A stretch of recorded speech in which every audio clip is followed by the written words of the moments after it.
বিরোধীরা আতঙ্ক ছড়িয়েছে যে আমরা হয়তো এই যুদ্ধের কারণে বিদ্যুৎ এবং জ্বালানি তেলের দাম বাড়িয়ে দেব। যে আপাতত আমরা বিদ্যুতের দাম বাড়াচ্ছি না। যে জনগণ আমাদের ভোট দিয়েছে তাদের কাছেও আমাদের আবেদন থাকবে, তাদের সহযোগিতা দরকার। জনগণের সহযোগিতা না থাকলে সরকার স্মুথলি রান করতে পারে না।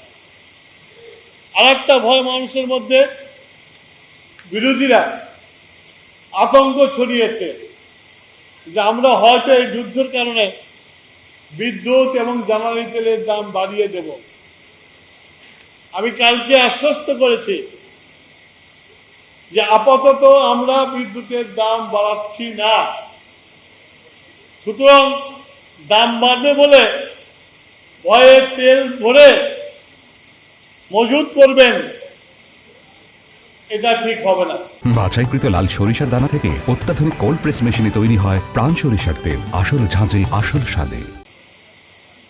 তাই আমি প্রত্যেকটি এখানে যারা উপস্থিত আছে, তোমরা আমার ছাত্র দল, যুব দল, স্বেচ্ছাসেবক দল, বিভিন্ন অঙ্গ সংগঠনের কর্মী যারা আছো, তাদের কাছে আমার অনুরোধ থাকবে যে তোমরা এই ভালোভাবে প্রচার করো। তেলের অভাব নাই, কিন্তু রেশনিংটা চালু রাখতে হবে। আমরা জানি না ওই যুদ্ধ কবে বন্ধ হবে, এটা মানুষকে বলতে হবে এবং মানুষও বোঝে। আমি অনেক ড্রাইভারের সাথে আলাপ করেছি, অনেক মোটর সাইকেলের সাথে আলাপ করেছি,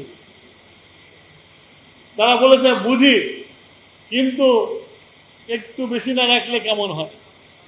তো ভাই, বেশিটা একটু কম রাখেন, প্রতিদিন তোলেন, প্রতিদিন আসা লাগে, সময় নষ্ট হয়। তো লাইন ধরে সময় নষ্ট করছেন, সেটা হিসাব করছেন না আপনারা। তো যাই হোক,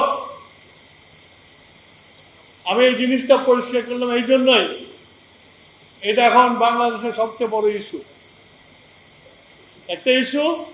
আবার চোরাচালানি করছে, ব্ল্যাক মার্কেট করছে। এইসব ব্যাপারে সবাইকে সজাগ হতে হবে।